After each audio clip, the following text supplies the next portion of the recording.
Hello everyone, this is Build from Two New Productions, and we'll say that some of this will be slightly in how you can set it up yourself, multiple streams. As to the broader input, what is that port, the router should forward it to our computer. In that case, for the either select Windows search, connection. Now depending on if you're using Wi-Fi or Ethernet, it should say, so in my case that would be Ethernet adapter 2. And none of the other network adapters have all of the fields filled out. Only this one has all 5 filled out. What you're looking for is your default gateway. What you want to do is take that default gateway and enter it into your web browser.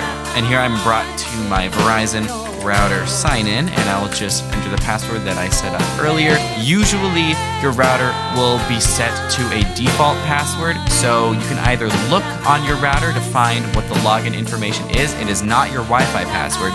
That is something else. You want to look for your admin login. You should see something that says admin login on a sticker on your router, and if you don't, it is probably using the defaults. And you can find the defaults by looking up your router name and then just default login. Let's say you have a Linksys router. Usually you'd put in the model here, but let's just say Linksys router default login. So in this case, if you had a Linksys router, connection list, my main P thing high, can't find it. But if you manage to set a static because you want internet manually here. Now, Windows address should see the view Linksys for just one of we've learned the DNS record that points to an IP address.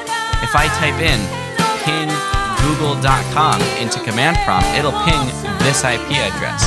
My computer looks up google.com, it looks for the DNS record, whatever DNS server I'm using, it'll just look up, hey, what's google.com using? And it'll be, oh, well, this IP address. And then it'll just connect to that IP address, say, hey, I want the web page, and then it'll just give it to you.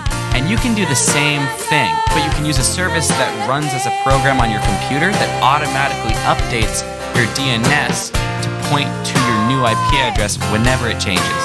DNS is a free service that will give you a subdomain and let you update it with your current public IP address automatically. So all you need to do is sign up for an account and then download their Windows client, log into it. The program just sits on your computer, occasionally checking if your public IP address changed, and if it did, it will take your domain name, whatever you have it set to be, and set your new IP address to that domain name. And it just works. It's a great way to make sure that all of your remote feeds always go to the right place. You can set up your system and then just forget about it. The last thing we need to do before we get to OBS, I know there's a lot of steps, but we're almost there, is to open up Windows Defender Firewall. And then click on Advanced Settings. And then you just need to go to Inbound Rules. Now all you need to do is add a new rule. This one is going to be a port and UDP port. Now, you can actually specify all of the ports. Let's say you forwarded 37491 all the way to 37497. Let's say you forwarded 7 ports.